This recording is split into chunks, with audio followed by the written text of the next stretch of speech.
inverted, narcissistic, and most importantly, completely pointless. Come waste an hour of your week with The Starting Block, Friday nights Australian time at dlive.tv/The Starting Block. Get in touch with us on Twitter at The Starting Block, no K at the end. Also, subscribe to the show on Apple Podcasts or iTunes by searching for The Starting Block, all one word, or on Podbean at startingblock.podbean.com. Join the blockheads, tuning in their millions, right around the world.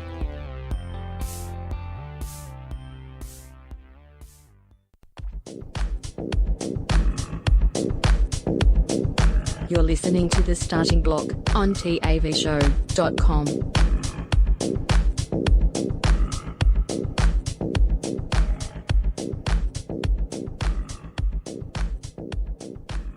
The following program is recommended for mature individuals and may contain material unsuitable for morons, cretins, and dishwipes. If you are a moron or a member of the PTL Club, please turn off your radio, because we don't need any more stupid, narrow-minded, pencil-neck geeks who wouldn't know the First Amendment if it came up and bit them on the butt. Thank you. Okie dokie, roll 'em!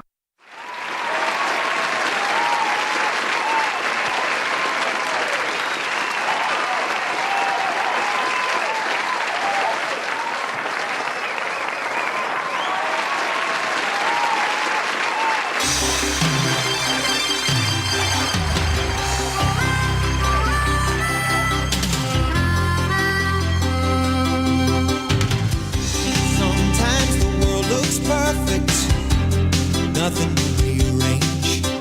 Sometimes you just get a feeling like you need some kind of change.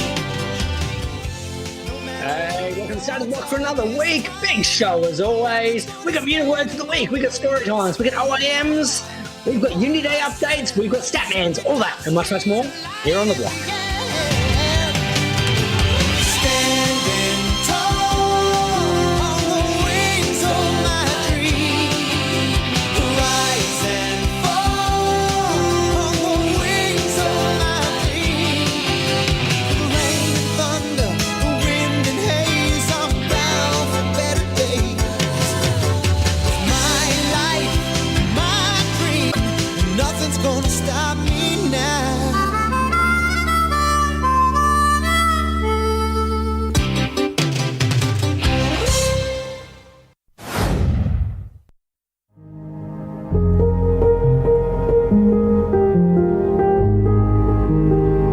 Greeno here from the Starting Block. On behalf of the block, we just wanted to let you all know that we're all in this together. Well, except if you have coronavirus, then stay the fuck away. But in every other situation, we're in it together. To all of you on the front lines, those of you turning a footstool, a wok, and a pitchfork into a home gym, those of you who have given your housemates a mental breakdown because you decided lockdown was a great time to learn the keyboard and the only thing you can play after 8 weeks is chopsticks over and over and over again. And those of you who are homeschooling and are now understanding the question you used to harass your maths teacher with of, when the fuck are we ever going to need to know this in the real world, is coming back to bite you on the ass. Just remember, like a 1990s Australian sitcom, we're all in this together.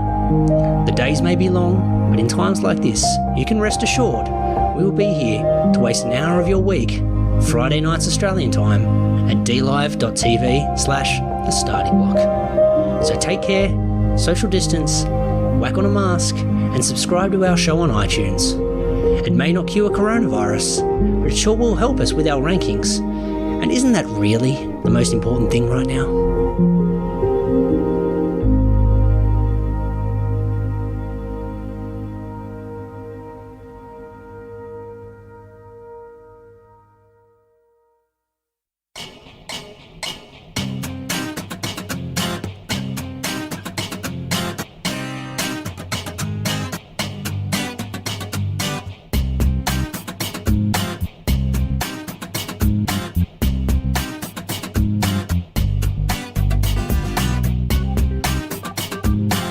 Public Radio's loss is TAVshow.com's gain.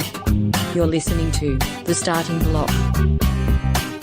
Hey, welcome to The Starting Block for another week. You've got myself, Greeno, and I'm joined by a man who's thrown down the gauntlet to Spotify and said either we go or Joe Rogan goes. My co-captain Damo, how are we, sir? Very good, Greeno. Good evening to you, boys, girls, listenership, and Spotify. Enough's enough.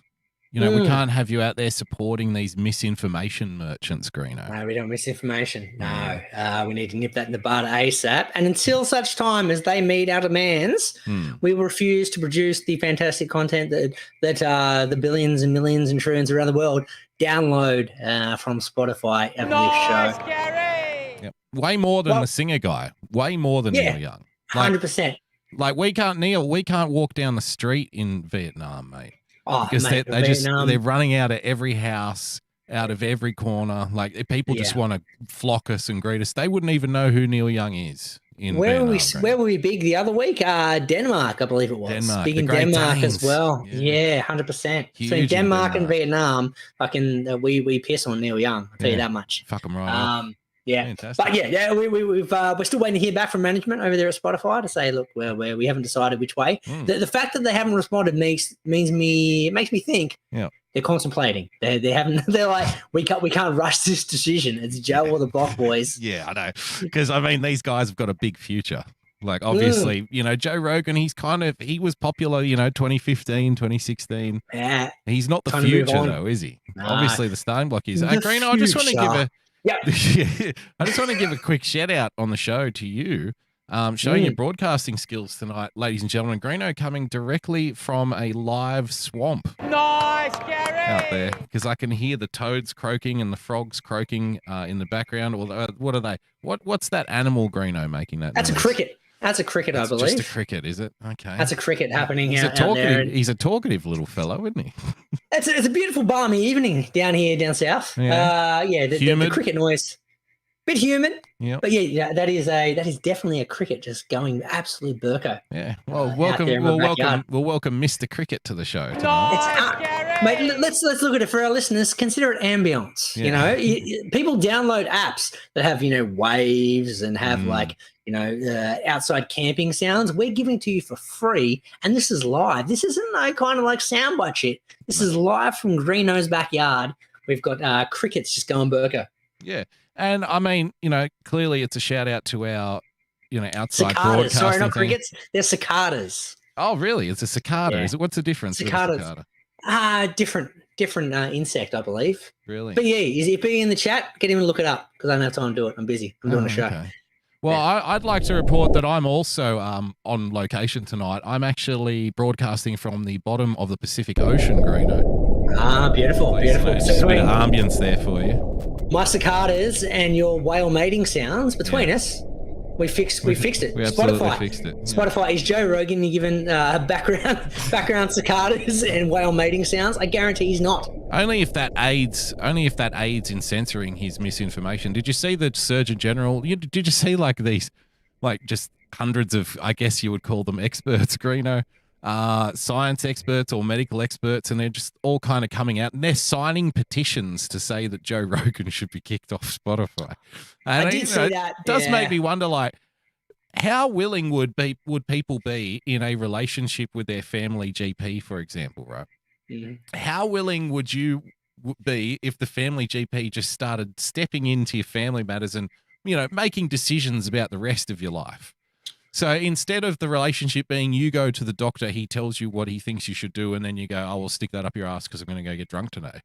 Or, you know, that's the usual situation. Or now, you know, he's kind of stepping in going, look, I don't think you should be listening to this. I'm concerned for you. This is a bad influence on you, Greeno. And you know, as your physician, I'm worried about your mental health if you continue listening to these unapproved podcasts. It's pretty creepy. I'm going to take the opposite argument here. I'm going to be the opposition in this particular debate because I fully support this, but I want to make sure that it's a blanket rule. Yeah. So when Taylor Swift writes songs saying, you know, love is the drug that can cure all, that is technically medical misinformation. So is it really? we need to take Taylor Swift and get her off Spotify. She needs to be banned from the CDC. Yeah. Exactly. No, that definitely makes sense to me because once again, misinformation. I think you can't be pigeonholing if it's in a podcast form or if it's in a song form. Yep. Misinformation can take many different chameleon type looks. Nice. So we need to make sure gotta be vigilant. Yeah, all things are taken off. Like, if it turns out that Billy Joel didn't really start the fire, misinformation. We need to make sure we. If Elton John ever sits down, he's no longer standing. Misinformation. If she ever makes it to the stairway to heaven, Greeno, it's misinformation. We can't allow misinformation. That. If any of the Bee Gees are still alive, they're no longer alive. Hence, misinformation. Need to remove the Bee Gees. Ban the Bee Gees staying alive. Ban the Bee Gees from being from factually Spotify incorrect for misinformation because most of them are dead. Yeah. They're no longer staying alive. We need to ban it for the goodness and for the sake of all the listeners out there on Spotify. That's nice, Gary. Because that's how much you care about the community. Green, I got a little story time for you to kick off. I like stories about pinatas. Can I interrupt your story time and get to the muted word of the week before we get to story times? Okay, so what are we muting then? Muted word of the week this week, the word story smile. Time. Smile, yeah, really? Smile is muted this week. Had to mute it. Fucked up my timeline. Once again, we talked about it before. The only things I want to see in my timeline, sport, 80s movies, tit, and smile does not fit into any of those. It ruined my timeline this week. Excellent. Back to your story time, sir. Now, did you? Well, no, I can't. Now I must interrogate. So, did you smile less this week because you weren't being prompted as often to smile, or what's the? I don't know. I don't understand the reference. I smiled more because I didn't have to see the word smile in my timeline post Tuesday, I think it was. Why was the word smile everywhere? Oh, that was the just the internet trying to cheer us up, is it? Like, look, no, this was the shipping crisis is going. The food prices are going through the roof. There's no food on the shelves. You can't put gasoline in. You're probably going to lose your job, and China's going to invade. But hey, it's going to be okay. Smile. It's not that bad. No, see, nothing at all. So all those things you just mentioned probably more important than what happened this week. Yeah. So the 2021 Australian of the Year Grace Tame got forced along to a photo shoot with the PM to do hand over the torch to the next Australian of the Year. Now, she has no time for the PM. The PM loves a photo op. He's like, look, fucking get her in anyway. Yeah. They're like, no, PM, she doesn't want to be here. No, fuck it, get her in. They brought her in. They took a photo. She didn't smile. Apparently, she was disrespectful. Who is she? Who is she? I don't know. I didn't look that up. See, nice Gary, because she's the Australian of the Year from last year. That's my point. Well, I don't know who these people are. There's kind of like an awards circuit, I think, where award winners hand out awards to the next crop of award winners, and then they become the award winners who then hand the awards back to the person who handed it to them in the first place. It's just an endless circle of awarding and constant patting on the back. So yeah, I don't know who these people are. It did open an interesting kind of scenario of like when you're forced to smile for the sake of photos. Because for me personally, story time inside a muted word. I like stories about pinatas.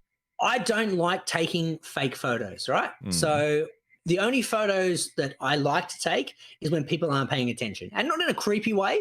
I just like to take photos of real life moments, right? So if I see my kids out the backyard playing with my wife and everyone's having fun, I will take a photo of that. But if my wife then rounds up the kiddies and says, hey, everyone smile, look at the camera, I don't want that photo because I think it's a fake photo. Now, where do you stand on people at, say, the football game, Greeno, who sit there, and I've watched this happen and it drives me fucking nuts when I see it, but the people who sit there in their seat and film the game. So they're watching it through their little phone screen, and they're at the stadium. Like you can see the whole field, man. The lights, the sounds, the atmosphere, and you're sitting there going, "Oh, I can't focus in on my tiny little fucking camera here on the phone." Like, what the fuck is wrong with people? Where do you stand on that? Dick move. Definitely dick move. Definitely higher than a no run. But yeah, that's a dick move, that one. Because you're right fucking there. Put the camera down, mate. Yeah. Anyone that films concerts as well, I'm not just sporting events. I hate people that are filming concerts. Watch the fucking concert. You're there, you paid for the ticket. Buy the DVD if you need to. Well, the idea behind filming the concert is so fucking stupid, because here you are, you're focusing on making a recording at the Pearl Jam concert, but when you go home and try to listen to what you recorded on your phone, it's going to be.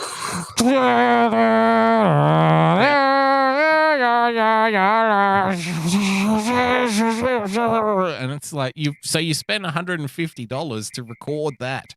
Yeah. Like, what was the fucking point? What's the point? You could have paid attention to the concert and enjoyed it. No, I'm with you. Okay. So we've finished the muted word of the week. We've rounded out the story time inside the muted word, which means we're back to your story. I like stories about pinatas. We've come back through the levels of Inception, Greeno. Now we're back at level 1.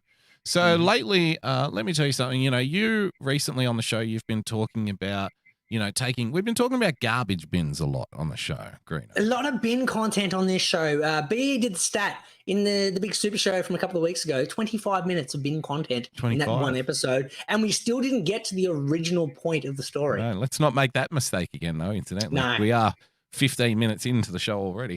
Greeno, believe it or not.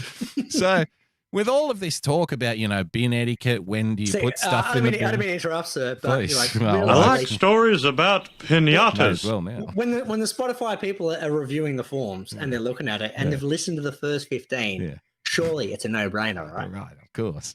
Like Fucking see you later, Joe. Yeah, he's telling the dude to look up Google. We got other shit going on. Okay. Nice, Gary! Absolutely. 15 minutes before we even get to the bins, that's fucking teasers. Like, surely that's going to bring in the Spotify listeners. Yeah, the 15 minutes before we get to the bin is just the teaser for the next 45 minutes. We're going to be talking about what you put in bin. About said bin, spot on. Apologies for interrupting the story, so you may continue. All right, I like stories about pinatas. So all of this talk about bins and what to put in the bins and bin etiquette, it's inspired me, Greeno. It's inspired us here at the Boogie household, and myself and the Lady Boogs have been recently on a rampage through the house to just clear out the clutter, Greeno.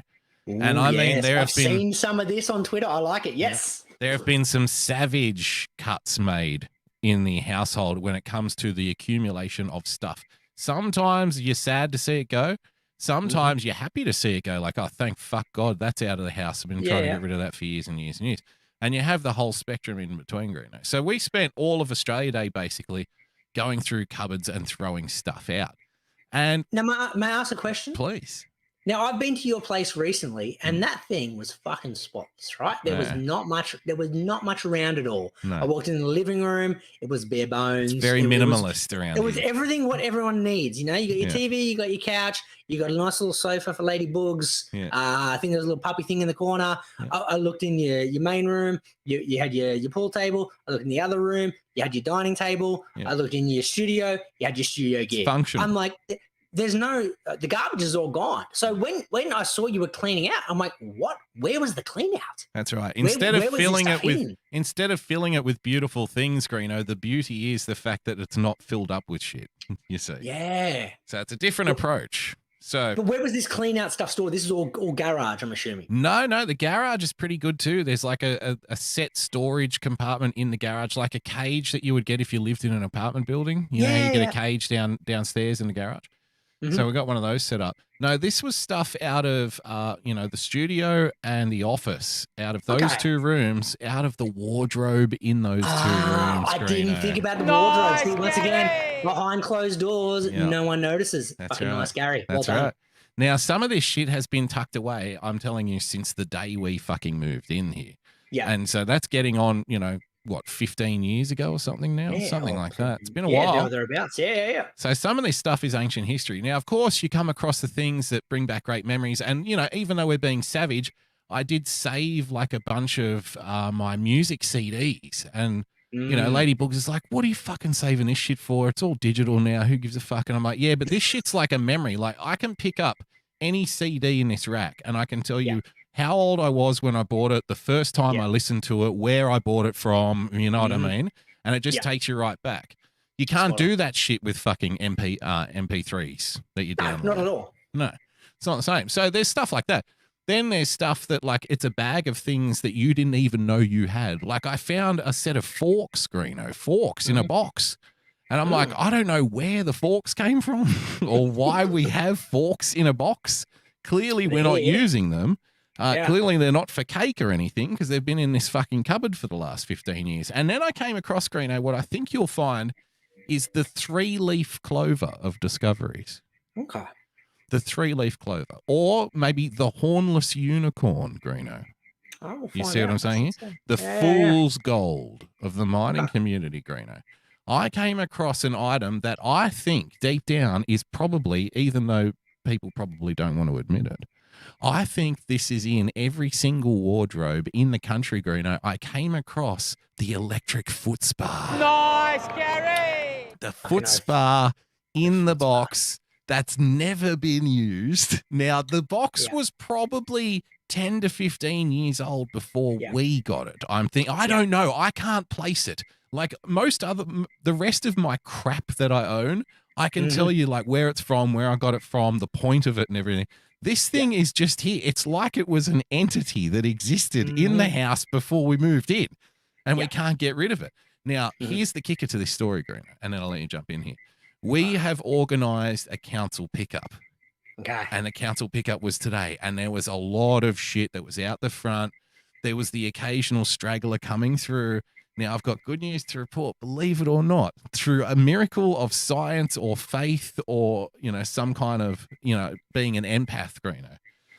The electric foot spa has once again dodged. Nice, Gary! Has dodged the council pickup. It remains in the house to this day. And I think what I'm going to do is I'm going to give it to you for Christmas. There you go. And that's my fucking story. I like stories about pinatas. Can you just step back in time for me, please, sir?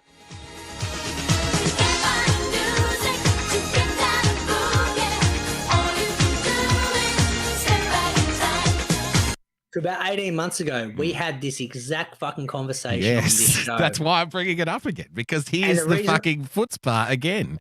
Here's the foot spa Coming back. No. But the story time we had was me owning a foot spa and trying to debate whether I should get rid of it before I moved. Yes. So similar dilemma. We were looking at it. We had a foot spa. Everyone seems to have a foot spa. I don't know why. No one uses them.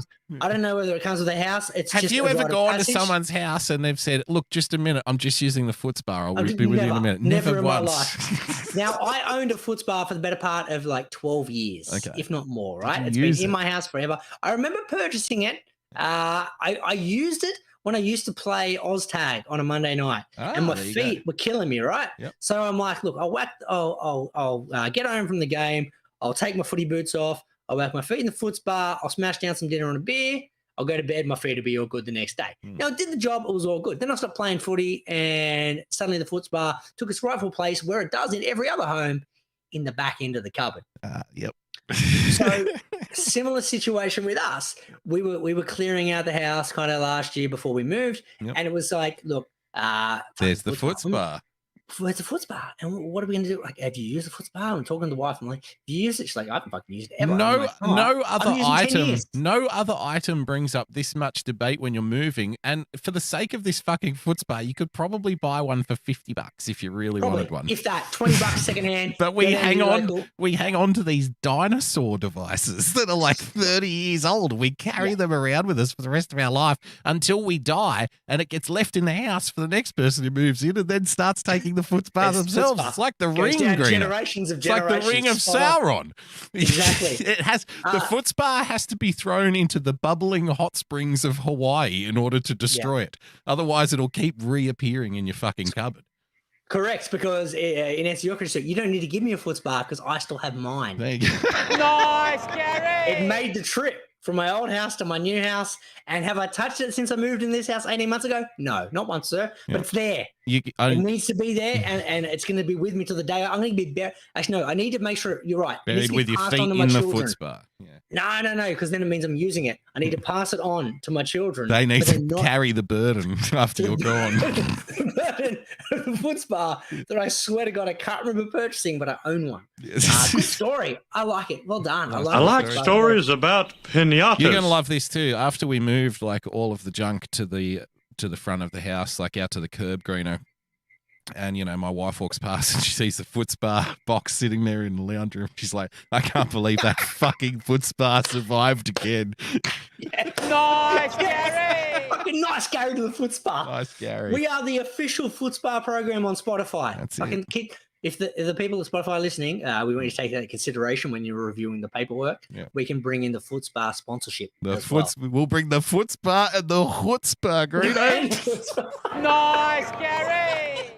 You just reminded me of a story time talking to Bin. I like stories about pinatas. You talked about bin captain a couple of weeks ago.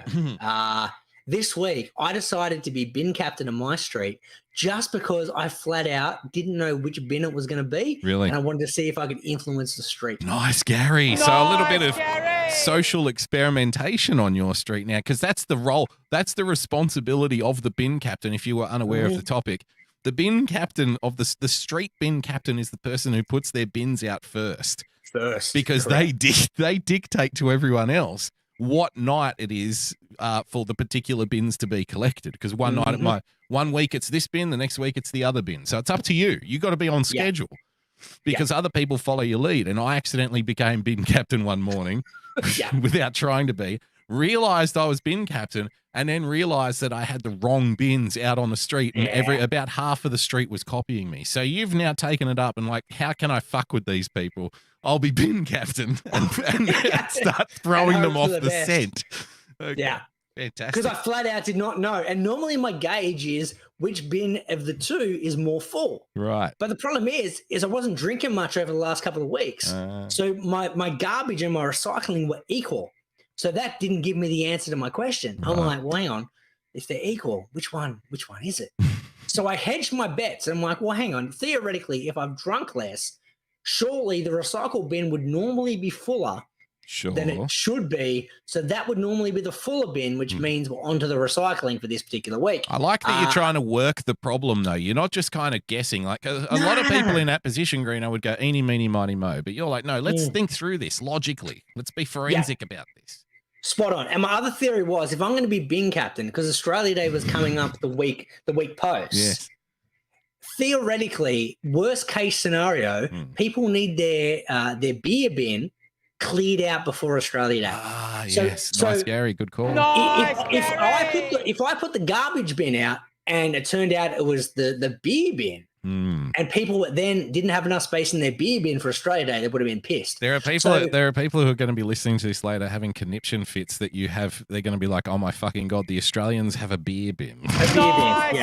Just for beer bottles. Just for beer bottles, that's a recycling bin. But the only thing you put in it is beer bottles. Yep. Empty beer bottle bin would be more accurate. Otherwise, it's a bin full of beer. Yeah, no, we don't want actual beer. We want empty beer bottles. So I went the yellow. Thankfully, fucking shit into luck there, and turns out correct bin as bin captain. But I went super early as well. I made sure it seemed like I was confident. At 9 a.m. I put them out. Oh yeah, that's about. I put mine out about 9 or 10 yesterday morning as well, because I'm like, I'm out of here. May as well do it.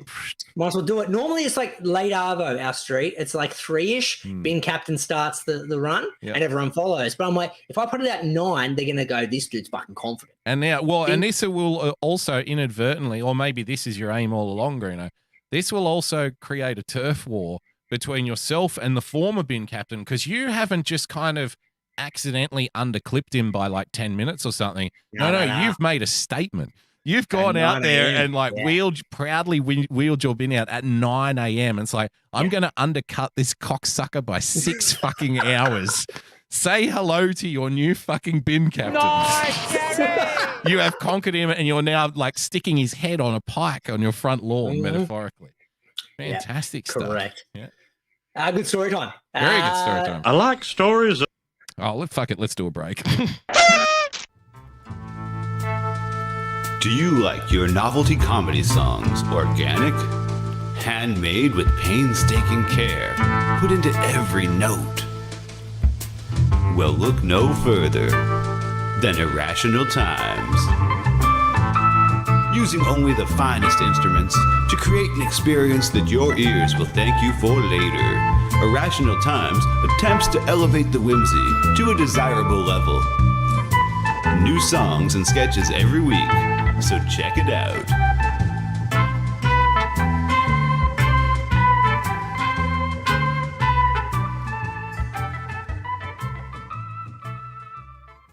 There's a place that we can go to watch old things. All the warm, fuzzy member berries it brings. It's a special little spot tucked away on D-Live. Enjoy the joy of Pessy. Campy old movies and old cartoons. We hope to see you over there very soon. It's our special little spot tucked away on D-Live. Enjoy the joy of Pessy. When we were kids and there wasn't any school, we'd sit and watch all the best cartoons, eating cereal until it was noon. We never thought that 30 years later it'd still be cool. Saturday night and cheesy movies, the ones that used to show us boobies. It's our special little spot tucked away on D-Live. Enjoy the joy of Pessy. Enjoy the joy of Pessy. Enjoy the joy of Pessy.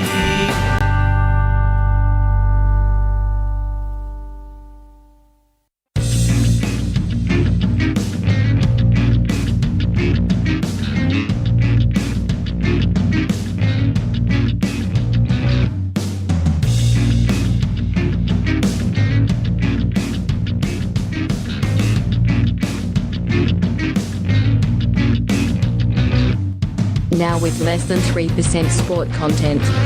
It's the starting block on TAVshow.com. Yes, welcome back to the block, ladies and gentlemen, boys and girls. Twitter, Twitter, you know where it is. Yeah.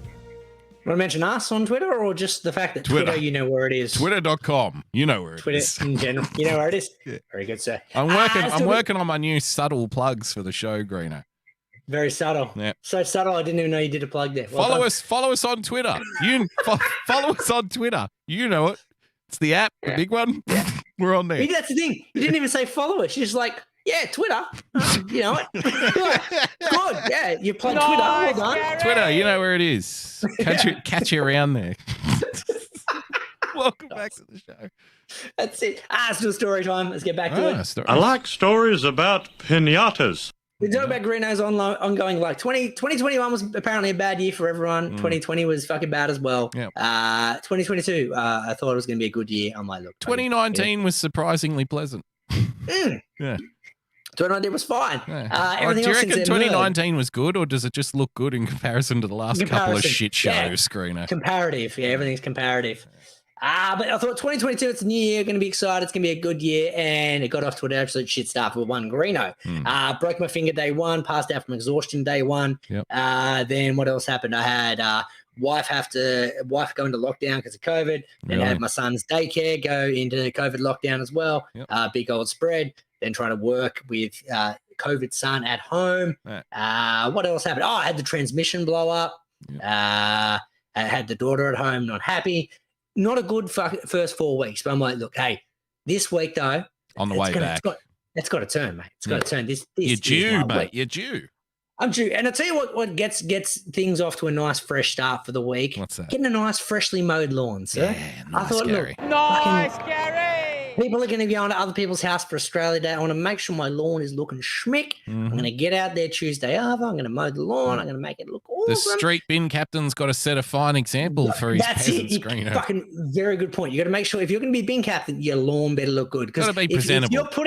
If you're putting it into like the "Don't tell my mum the babysitter's dead" type front yard, you know that shit ain't going to fly. No one's going to trust the bin captain. Yeah. Lawn's got to look good, especially if your dad is hanging on like the clothesline, spinning around with a big magnifying glass of all hours of the day, Greeno. That's kind of weird. Yeah, that's very weird. Yeah.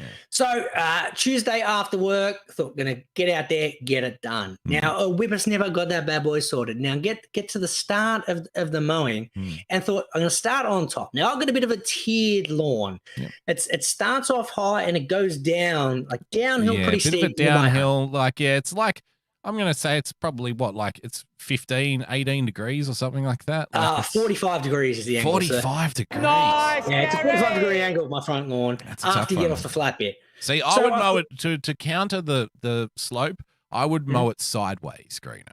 I would go lengthways along the angle. That's what I do. I do it sideways. Nice, Gary. Nice, so Gary.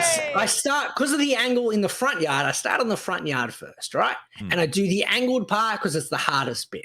So I do the angled bit, all good, get up to the top, do the very top bit, which is nice and flat, but it's where the street sign is for the adjourning street. Now, as I'm going around said street sign, the wheel knocks into it.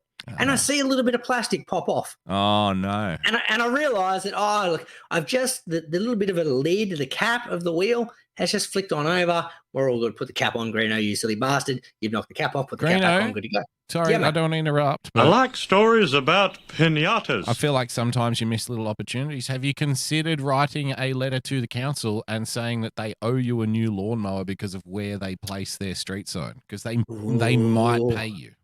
I know nothing about lawns. You know nothing about local government. Between it, we fixed it. Yeah, good point. And whose responsibility is it to hedge trim around the pole that the street sign is on? No, you make a very fucking good point, because I was mowing in front of the footpath, which is technically council property. But you can't be the street bin captain and not take care of the council property. Yeah, that's because the problem. If you've got like a furry front, like if you've got a tall front and like if it's pristine behind the long grass that's next to the road, no one's going to see it. What's the point? You just look shaggy, Greeno. Yeah, no good. Yep. So up there on the I've just realized unnecessary area I need to mow portion. Yep. Knock it off. Put the thing back on. Notice another little bit of plastic next to the wheel. I'm like, what is that? What is going on?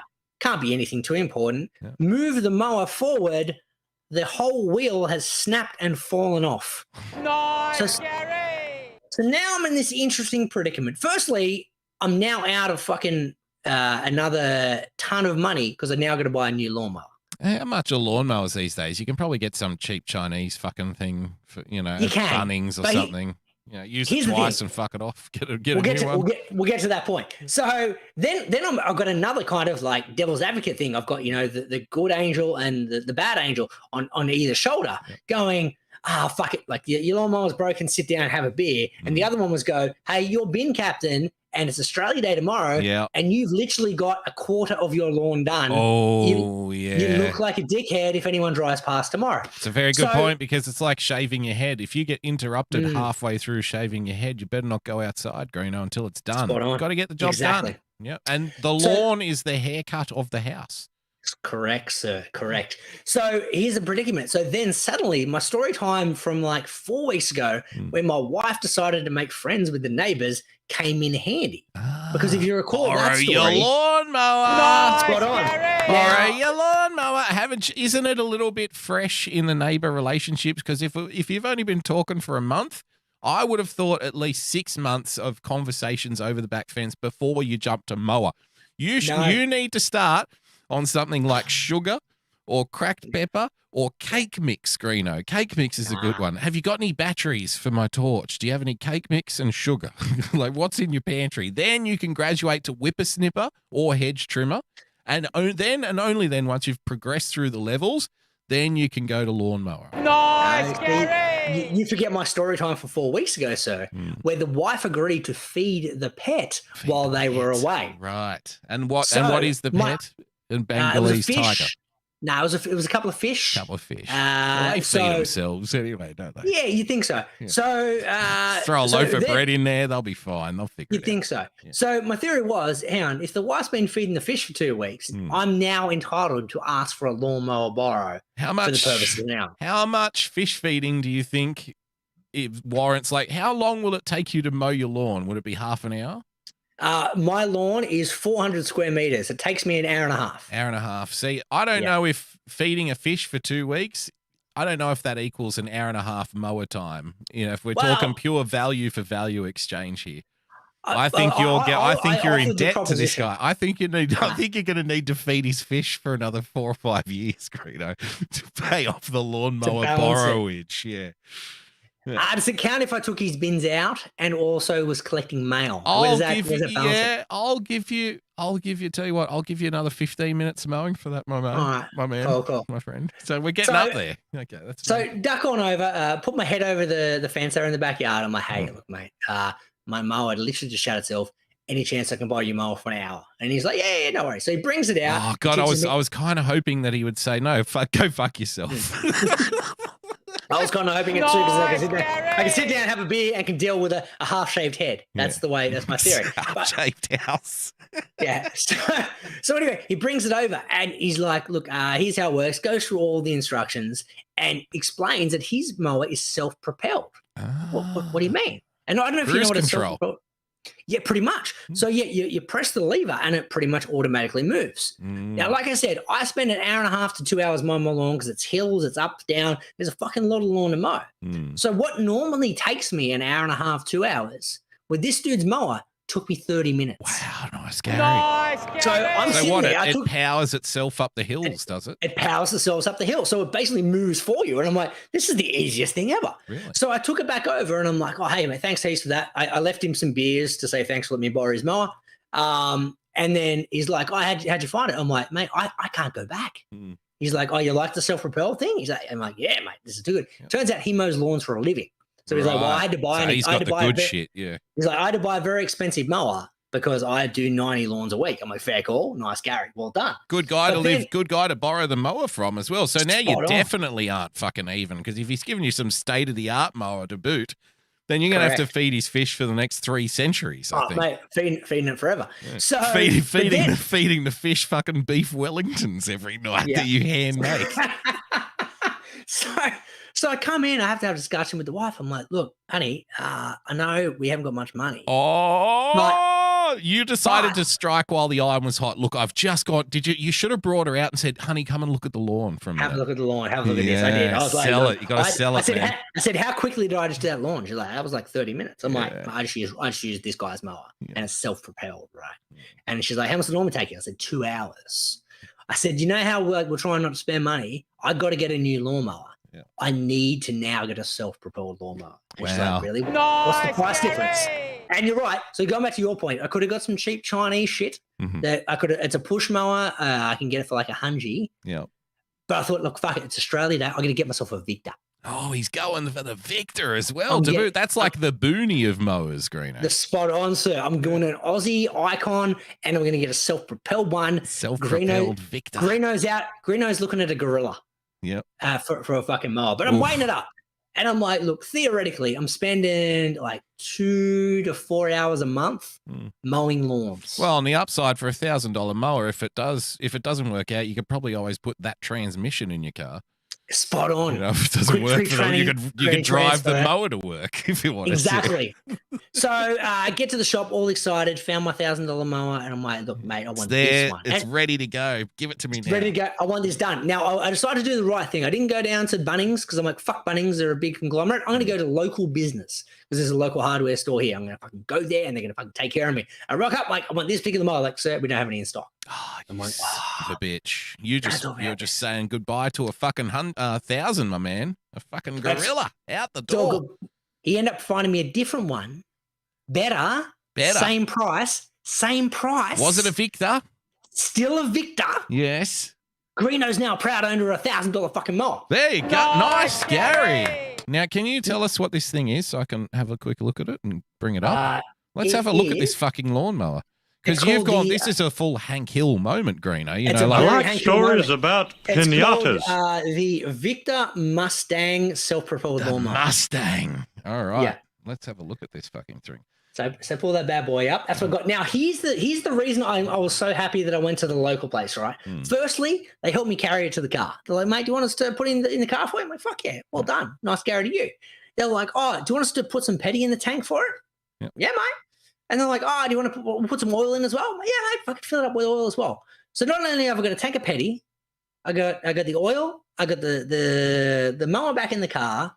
They've then thrown in an extra bottle of oil to say, look, in 6 months' time, make sure you put this oil. Here's a free oil. So you're getting the mower equivalent of, like, you'll get the undercarriage spray, you'll get you'll get the paint protection. You'll get the scratch guards, you know, you're going to get all of that shit, you know, you're going to get looked after here. The little scams that the car yards do. Spot on. Yeah. And he took care of me. Happy days. Nice stuff.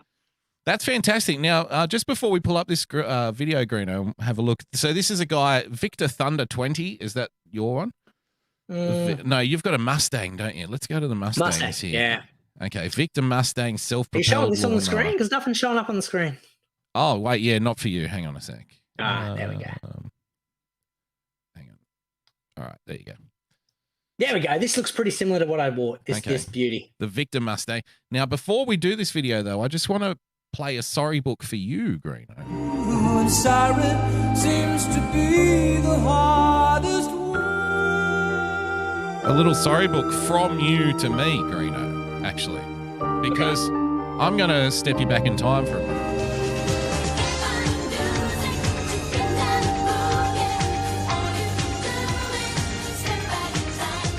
To maybe kind of late last year when I became the proud owner of one of those old-timey mixers, Greeno. You know, those mixers that you sit on the bench.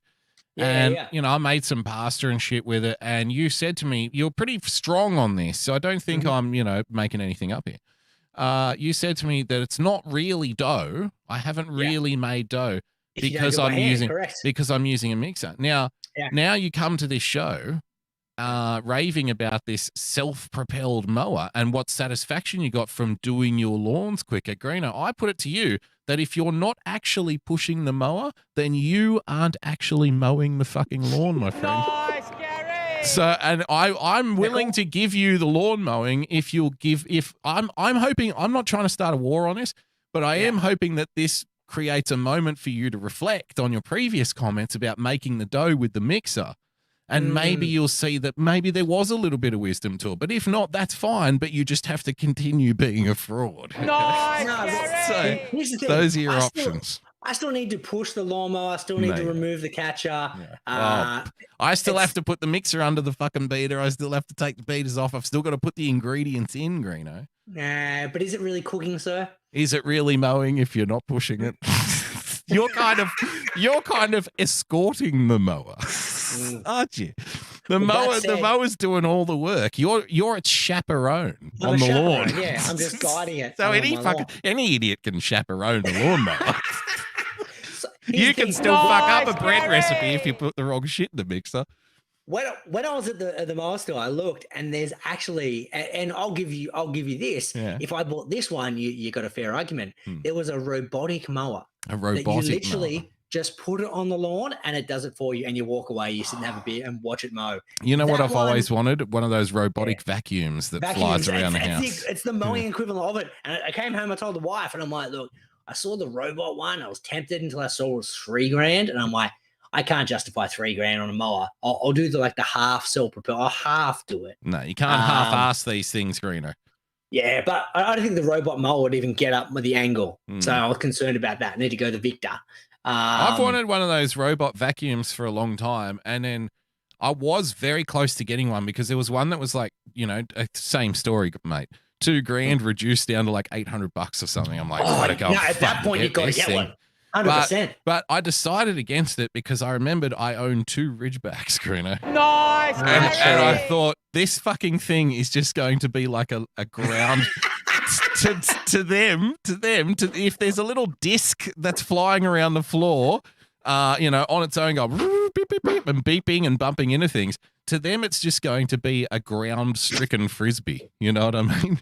So it's only going to be maybe, I put it 15 seconds before the robot vacuum is in one of their mouths being trotted out to the backyard, it's to be an chewed apart. $800 dog play toy, effectively. Exactly. It'd be over in fucking minutes, so there's no point in getting it. Yeah. Very much so. Nice, back to the mower, though. After purchasing, bringing it home, showing the wife, I felt like Tim the Toolman Taylor. Tim the Toolman.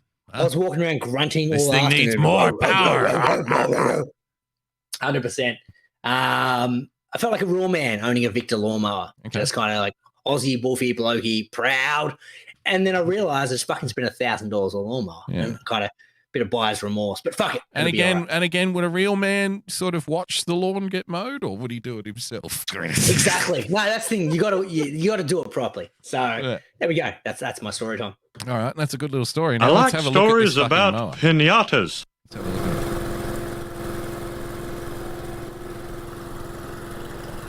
So you still got to push it to get propulsion. Right. So, it's just sitting there at the moment because no one's pushing the fucking thing. Yeah. Okay, let's go. Yeah, I was like, this video is kind of awkward because there's just a lot of sitting still. It's just sitting there. This is called this. I swear to God, fucking. Let's give a nice Gary to this guy. Gary. I swear to God, this fucking guy has a video called Victor Self-Propelled Lawnmower, and it's just a minute of it sitting in the one fucking spot. People are fucking geniuses, aren't they? How many Oh, downloads here we has go. that Here we got? go. Here we go. Here we go. All right, I just see push a it. hand there. Unless he's There we just go, showing yeah. us how the fucking gears work without No, taking it out of the driveway. That's the gears, mate. That isn't even on propulsion yet. No. Remember when you used to sit in the driveway and practice going through the gears before you set off in the car? First, second, third, Yeah. fourth. Yeah, that's just the gears. Yeah. Maybe he started it and thought, well, why isn't it doing anything? It's, Yeah. it's He supposed to assumed be it was self-propelled. Didn't realize you still got to push the fucking thing, and it just helps move it along. All right, come on now, let's go. No, that's the gears. That's not propulsion. You got to do the other chord for that one. Oh, Run it up. it's a noisy There we go. little fucking thing, isn't it? Here's propulsion. There's propulsion. There we go. Right. Now it's going. There you go. Nice, Nice, Gary. Have a look at that bad boy move. Yeah. Hell on wheels. Yeah, exactly. Fantastic. Good story. Damo, want to talk a little bit of Order of Australia medals. We Okay. talked about this on the show previously, and I want to talk about the fast, Damo. Fast. The fast that is Order of Australia, because I've come to realise that all these services for these Order of Australia medals are bullshit, right? So, no matter what you do, if it's a popular thing like sport, they will find a way to come up with Order of Australia medals for that particular Your, service. your performances on the sporting field have been inspirational for generations of malnourished children, Greeno. Congratulations, Peter Siddle. Nice guy. Nice, Gary. Exactly. So I saw the random ones that popped up. So it was Order of Australia for services to Formula One for Daniel Ricciardo. Order of Australia medal for services to tennis to a certain person. Surely Bernie AFL. Eccleston has to get the award for services to Formula One. I mean, No, it was the dude who fucked up this season. The chief steward, Michael Massa. no, I think you'll find it was Lewis Hamilton, Greeno. Lewis is all good. He got a knighthood instead. He's Sir Lewis. He got Lewis knighted now. for losing. Ah, He came second, and they're like, "That's the best. He's the best Yeah. one we got." He's the Sir, man. I He dub did. thee Sir Second First Winner. has he been on that Epstein Island? No, not him. Have we got anyone left who hasn't fucked any kids around here? Nice, Gary. Welcome, please. All right, Andrew, I'm sorry to say you're gone. Harry, you're on a short fucking leash, my friend, marrying that half-caste. So let's get Lewis in here. He was with one of the Pussycat Dolls. Dolls. That's We lovely, love the Pussycat Nana. Dolls. Yeah. They're of legal age, aren't they? So I realised that they just come up with these bullshit services to any random sport, but it doesn't seem to extend for any other kind of job, just sport. Because I don't see any Order of Australia medals for services to podcasting in personal journals, for example. Yeah. We really need to extend the breadth instead of just spreading the thing going, hey, here's the sport banner and pick 28 different services under it and then pick 3 or 4 different other professions and they can have the rest. We need to either do fucking everyone or no one. Yeah. It's like you've got one sport. You can pick one fucking sport person per year. You're done. You pick one and then you're done. I None of agree this with stuff- you. I agree with the sentiment, although I am now a little bit sad that we will never win, the starting. We'll never hear over the loudspeaker, Greeno. The starting block wins the Order of Australia for services to the audience of the starting block. Like that'll never be. We'll never get that recognition now. You know what I mean? Not on a national level, anyway. No, Not none of here it's in deserved. Vietnam. We'll still win the award in Vietnam. Yeah, They love us over there, but not here in Love our us. home country, and that's a little sad. correct. Isn't it? Correct, sir. I There's some guess they people that just also- hate the Vietnamese here. They must. Yeah, Yeah. racist. Bigots. Racist. Yep. There was one man though who it was like it wasn't just us that was snubbed, Damo. I came across this man. I sent it through to you. That definitely worthy of an Order of Australia medal. Let's have a look at this story, shall we? Okay. City of Preston News Network. Man wanted for stealing a whole doner kebab. Police have released CCTV footage of a man who stole a 70-pound lump of doner from Zagros Takeaway on Friargate last night. He ordered a large kebab and then complained it wasn't big enough. After a short argument, the man ran in the back and legged it with a full doner. He was last seen running past the Adelphi while drunk students watched in amazement. Greeno. Nice, Gary. And I want to give you a nice Gary Greeno as well. Nice, Gary. Because once again, showing your inclusivity here on the show, showing our respect for diversity, you are willing to give this man the Order of Australia medal, even though he's clearly in England. So Doesn't matter. That's a very nice thought for you. Nice, Yeah, but Gary. Stop being racist, Damo. We're all about unity here. That's right. Exactly. Man stole a kebab. If you steal a whole doner kebab to feed your family and your drunk, pissed idiot mates, Greeno, on a Friday night, have you really broken the law? Exactly. You know, exactly. It's just a big loaf of bread, really, isn't it? Come on. Correct. Now. Do we have no hearts anymore? Sad. Very sad days. Exactly. Yep. Now, Damo, sometimes you're a big political fan. You like to delve in the political stream and whatnot. I try to avoid it as best I can. Don't know if I'm a fan. I haven't gone to any games this year, Greeno. Yeah, fair call. But I'm personally, I'm big into comedy, right? I like zingers. I like good, quick lines. Sometimes, politics and comedy don't seem to mix very well, and that was evident this week when Health Minister Brad Hazzard was trying to do one of his very creepy plugs for getting fucking boosted up, right? Like, come get more of a jab, come get more jabs into you. But the first 2 jabs didn't work. Yeah, no, fuck it, get a third one. Does the third one work? Nah, it doesn't. But get a third one. Because fuck it, why not? Why not? We ordered all of them. Pocket. We ordered all these jabs. They got to go somewhere. You complained about not enough vaccines last year. Now you're complaining they're not working. What the fuck? Now you're not getting. What do you want? You complained they weren't enough, and now you're sitting here and you're not getting them. They're filling up the warehouses, Greeno. Exactly. Got to get him in the arms. So he decided to use the passing of Meatloaf last week to plug the third jab, Damo. So here's his quote. But I know those words, 2 out of 3 ain't bad. Well, actually, 3 out of 3 is best. We need to go and get the booster. So somehow, Brad Hazzard and his speech, like, surely these fuckers have speech writing teams, right? Surely they can't be this naive. No, that's the thing.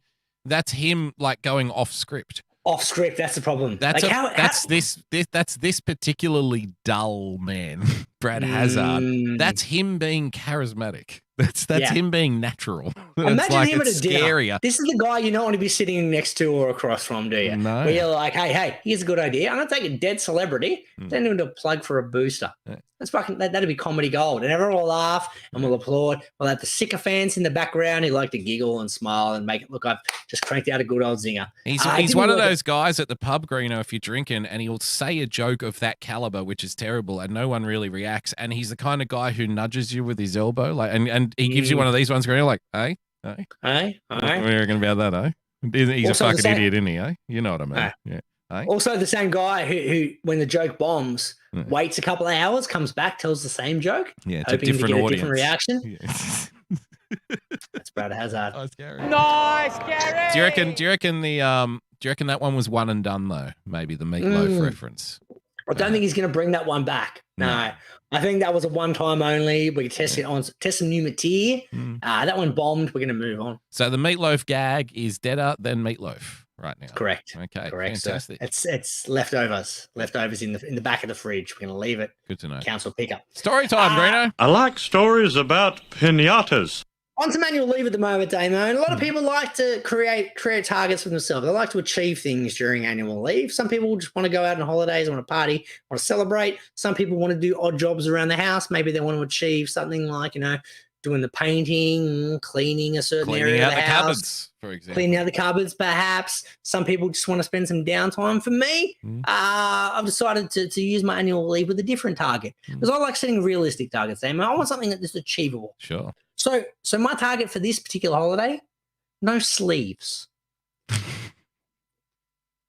No sleeves. No sleeves. My goal. So you are in tank tops only. I'm in nothing but tank tops for 2.5 weeks. That's my goal.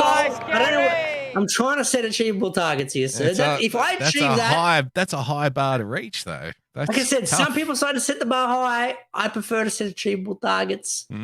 Sleeveless. Now, the exception to said rule is if there's NFL on. Yes. I will wear novelty NFL jerseys that do have sleeves. But once the game is over, the shirt must be off. Sleeveless must be back. May I make a suggestion? I think you should wear the novelty football jersey, but roll the sleeves up on the football jersey. Now you're talking. Okay, now nice, we're talking. Gary. Nice, Gary. Mix up. Now, I've got a question to ask about the logistics of this. Sorry, so I'm going to interrupt you. I like stories about pinatas. Because this is an audacious plan. And I know that you don't often go to places, but you still occasionally do venture out of your kind of hovel there. Once a week. Once a week. Once a week to do the shop or whatever. That's correct, yeah. Now, early. I was wondering if you were to embark on such an adventure of, going, how long is it? 1 week or 2 weeks?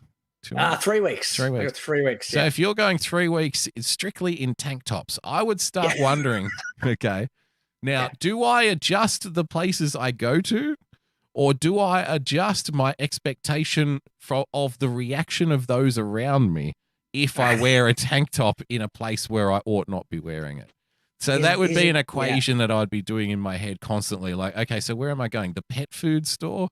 Not a tank top environment. But where am I going? The local inner city courts to play basketball with some hoodlums? Okay, tank top it up. Tank top it is. Yeah. Am I going to the taping of WWE Raw tonight? Yep, tank top it is.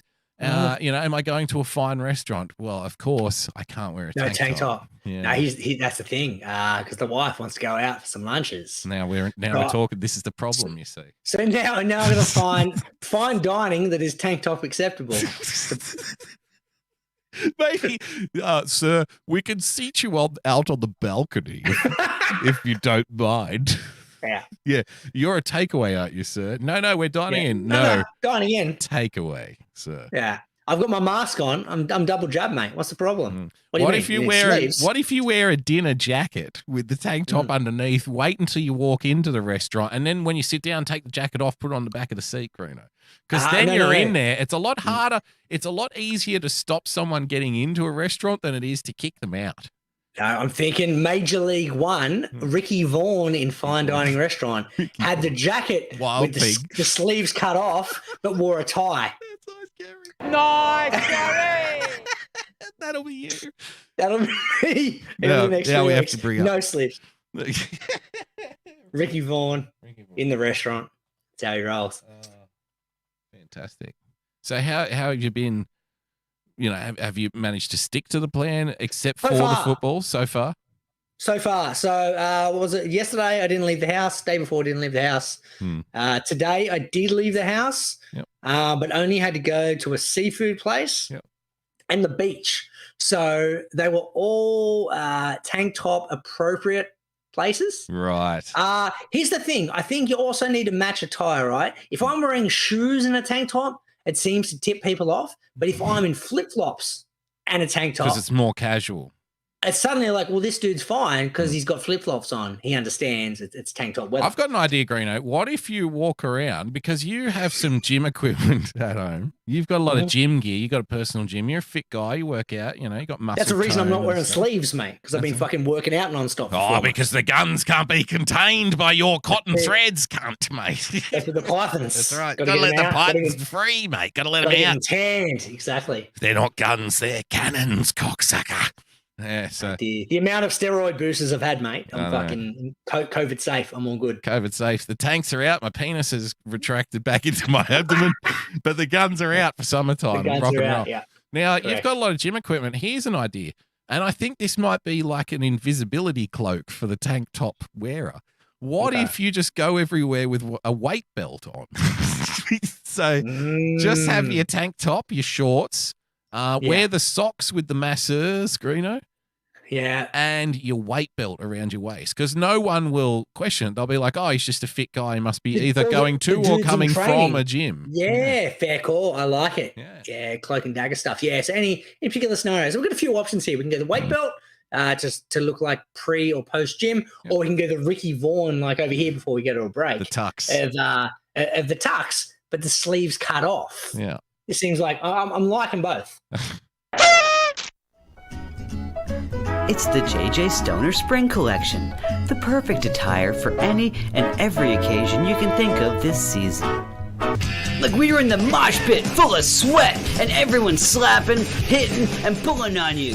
This shit won't rip! Lunch at your favorite cafe? Brunch with the girls? These stylish ensembles will give you the confidence you need to look and feel your best. Or if you're getting arrested for possession, it comes with a built-in police stick-proof body armor. Keep swinging, pigs! Call now, and your order will come with a complimentary ounce of that dankest bubblegum slurricane that the South has to offer. Don't forget the wall tapestry! If you need to cover your wall, it works! Hello, my name is Frozen Asian, and I'd like to tell you about my show, The Sunday Night Shit Show, every Sunday night at 10 p.m. Eastern Standard Time. Along with good conversations and laughing at funny and weird shit we find on the internet, we also have the Hat Cam, where I showcase my myriad of great-looking hats. Here is a testimonial from a great friend of mine who has enjoyed my hats lately. I hope your next hat is a bullet. Jesus Christ, what are you, fucking Asian Dick Tracy? What's wrong with you? Why do you have to ruin my evening? Like, I was gonna just listen to my buds do their show, and you just gotta do that. You do the show without the hat. So you're not enjoying it? No! Dude, Asian come Dick on, Tracy. secretly you enjoy it. You look like you're going undercover in Argentina, but it's not working. I hate you. I hate you. Oh, come on, you secretly love it. No, I openly hate it.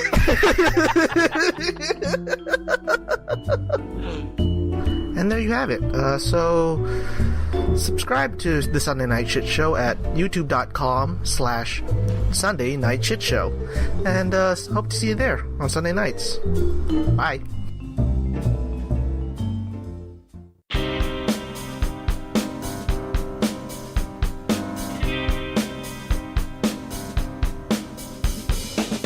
Welcome to The Starting Block. Follow on Twitter at The Starting Block. Drop the K at the end. Find the podcast on iTunes or on tavshow.com.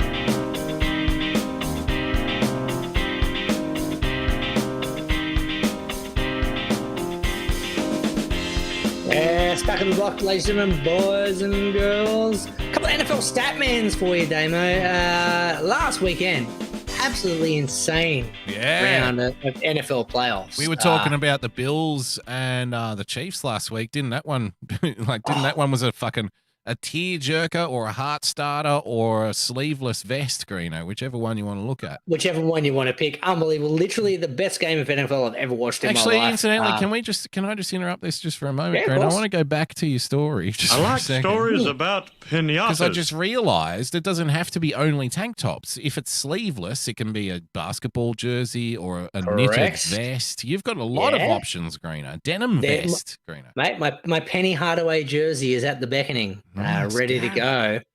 Yeah, it's not just tank tops. Yeah, it's basketball jerseys. It's workout gear. I'm all covered on a different basis. Shirtless is also on well, here's the thing. Story time. Did the shirtless on Australia Day. Burn to a crisp. Nice. So now I need to whack a shirt on. I like very stories pale, about pinatas. Very pale on the chest. No sleeves though. No sleeves. No, the arms are fine. They're all good, but the chest very, very pale. So you look like Jax from Mortal Kombat because you've got like very dark brown arms and then like a pure white chest, Greeno. White chest, correct. Armor. Yeah. Correct. Well done. All right, that Bills, was good. That's good. Bills Chief, literally the best game I've ever seen. Shame about the ending. Yeah, I really felt sorry for the Bills, man. That sucked. That sucked. Mate, that is unbelievable. Yeah. Bills Chiefs contest is the first playoff game in NFL history with 3 go-ahead touchdowns in the final 2 minutes of regulation. Never happened before. Yeah. Both Mahomes and Josh Allen had 300 yards passing, 3 touchdown passes, no intercepts, and 50 yards rushing. First time it's ever been done by NFL history by opposing quarterbacks. Do you reckon it was just the experience that got the Chiefs over the line at the end? Do you reckon it was just they've won the big ones, so they knew what they had to do, kind of thing? They didn't panic as much. Or? Mahomes had 13 seconds and 3 timeouts. Yeah, he made 2 plays. I think he hit Hill. And then he hit Kelsey, these 2 most experienced receivers, and they got 60 yards up. And then the guy kicked the field goal to get us to overtime. And then Mahomes just then he didn't have a time limit. He just fucking threw it down. Yeah. It was all good. Yeah. It was freakish. Ultimately, the Bills' defense kind of choked a little bit, which is disappointing because they were the best defense all year. And we need to give ourselves a nice Gary here because it's Nostra block. Because did we not talk about like how the Bills back in the day, their ethos was if you score 40 points and we'll score 45, and we were talking about like what's the over-unders on this game going to be because they're going to be fucking scoring touchdowns left and right. What the score end up being in the end? 43-37, I think. Something insane. So there you go. Yeah. Nostra block all over the show. Well, Patrick Mahomes in the fight from the 2-minute warning in fourth quarter threw 188 yards, 2 touchdowns and something else, and no intercepts. It was just insane. He basically did a complete game's worth of quarterback work in under 2 minutes to win him the game. And one of the quotes of the year came from Bruce Arians, the coach of the Chiefs, and he said to Mahomes before he had 13 seconds left to get it down the field and score 3 points. He said, "When things look grim, be the Grim Reaper." And I'm like, that's a pretty good line. Nice, Gary. Yeah. And like, do you think now, because the Bucks have obviously been bundled out, do you think this is now the passing of the torch now? Do you think we're at that point now where it's like, okay, Tom, like, okay, now it's this guy's turn. Is it that moment, do you think, or has Tom still got one more in him? The way Tom was talking before the game when the Bucks lost makes me think he's done. But you just never know. He could go back and play next year. He could get signed by another team next year for all we know. Who knows? He could. But he statistically had his best year this year of his career, which is astounding at 44 years of age. But yeah, statistically, he had his best year. Look, if we're talking the next generation, Pat Mahomes, Josh Allen. Josh Allen had the perfect quarterback playoffs. He did nothing wrong, and his team still got bundled out. Yeah. The problem is he just went against Patrick Mahomes. Welcome to Buffalo, kid. Exactly. Jim Kelly patted him on the shoulder after the game and said, "Well, now you know how we feel." Yeah. That's just unfortunately the curse of the Buffalo quarterback. You could have the perfect game. Your team will shit the bed. Yeah. You'll find a way. Your defense will find a way to give up 70 yards in 13 seconds. Exactly. That's what they'll do. And then every other game was ended on a field goal to end it. Yeah, crazy. Just insane. So well done all teams playing this week. I'm really looking forward to seeing the 49ers. The 49ers have been so criticized, specifically their quarterback, Jimmy Garoppolo, who everyone all year has been, got to sack Jimmy. He's fucking shit. He's taken into a Super Bowl qualifier yet again. Yep. He's been in the 3 years he's been in San Francisco, taken him to a Super Bowl and taken him to a Super Bowl qualifier, and apparently he's terrible. He must be all right. Yeah, they didn't win one though, did they? That's the no. That's the problem, right? Like if you can be the best, yeah, that's the problem. You can be the best, but if you don't win it, everyone. It's that great line from Moneyball, Greeno. Where he's like, gives a shit. Billy Bean's like, you can have the perfect season, but it only matters if you win the last game of the year. That's the only one that matters. So if you don't win the last game of the year, everyone says, oh, it's a fluke and you didn't deserve it, and all of it means nothing if you don't win the last game of the year. So unfortunately, same for these guys, isn't it? Yeah. And look, honestly, no one's going to beat KC from here. Like, no, you don't think so? Yeah. And they're going to win it, and they're going to win it by easy. Unless you get that kind of a story like, but that's not AFL. Like, remember Hawthorn Swans in 2012? Yeah. Where, like, unless the other team is such a rank outsider that the bookies are like, okay, there's no possible chance. Once you start hearing that talk, like the Chiefs are locks, they can't possibly lose because the other team, like, let's say the other team is like a 10-1 outsider or something, that's when I'll be like, hang on a minute. This is all setting up here now for the underdog. We're now going to look at what the Bengals are. So Kansas City head-to-head against the Bengals, $1.26. Okay, which means Cincinnati must be about 330. Yeah, 310. Thereabouts, 310, 330. So that's again a head-to-head battle for a team who's won the last couple pretty, like, not easily, but have looked pretty good. Yep, that's pretty short. And then the other one, you got $1.55 to 247. Rams v Niners. Whoever goes up against the Chiefs from there is going to be looking at $4 plus. Is St. Louis the best chance of the rest, do you think, to beat them? Los Angeles Rams. Oh, pardon me. Fucking, I know these fucking teams change so often. Fault, mate. I know, like you can't keep up with where they are. Well, what city are you in now? Who fucking cares? That's the problem. Look, realistically, the Bengals are a young, dangerous team. Like, if anyone who's like cocky upstarts, I can see the Bengals beating them. The Rams, they blew like a 20-odd point lead against Tampa Bay in the fourth quarter and pretty much threw the game away and then managed to sneak home with a field goal. So I they just aren't showing enough. I think something like that can steal a team though. Like something if you have one of those moments but you still scrape out the win, those are those moments when you look at each other and you're like, holy fuck, that was close. Like we let complacency settle in for like fucking 10 minutes and nearly lost the game. You know, like perhaps. You never know. Yeah, they might crumble as well. They could, we'll wait and see. And they haven't won a game against the 49ers, the Rams, in the last like 6 encounters. Right. And that's who they're playing. So who knows? Very interesting. I like the young cockiness though of the Bengals because the Bengals kicker who the guy who warms up when the cheerleaders are out on the field and shit. That guy. Yeah. But that dude. So they like obviously it was getting to the final drive and they were setting up for a field goal. And this guy's a rookie. And before he even went out to kick the field goal to get them into the championship, he's like, looks like we're going to the NFC Championship. I'm like, nice, that's Gary. fucking cocky. So if you pull it off, it's worth it. It's genius. But if he missed it, he looks like a dick. But he kicked it and it's all good. But yeah, that kind of arrogance and cockiness between their quarterback, Joe Burrow, and that dude, like I think that like if anyone believes the Bengals are going to beat the Chiefs, it's everyone in that Bengals locker room. So yeah, right. We'll wait and see. And you know, you've got to be cocky in that environment, in that mindset. You have to think that you're going to kick it because otherwise, what's the point? Could you imagine if the camera cut to the NFL and the kicker was about to go out there and he was like, "Oh, I don't think I can do it. Please don't make me do it." It was like, what? You know, but it's far better to fake it till you make it and be like, hey, man, I'm not even fucking worried about this. I'm just going to go out there and smash it. Bada bing, bada boom. We're going to Sizzler tonight, boys. It's going to be fun. Cool. Sizzler. Nice, Gary. Sizzler. Fuck the court dates. Let's end it there. We've got to end on Sizzler, don't we? Yeah, let's get the fuck out of here. Beautiful. Right, plugs. Follow our friends. Yeah, I'm doing a show tomorrow. It's probably not going to be any good, so... Post the one from 2 weeks ago. It was you were hungover and there was no prep. That's right. Yeah, don't ask me about details about the show. Just Twitter. You know where it is. Yeah. All right. So follow everyone on Twitter. Go to twitter.com and we'll see you tomorrow. Thank you for joining us. Till next week. See you guys. Bye. Bye. We'll always be bosom buddies, friends, sisters, and pals.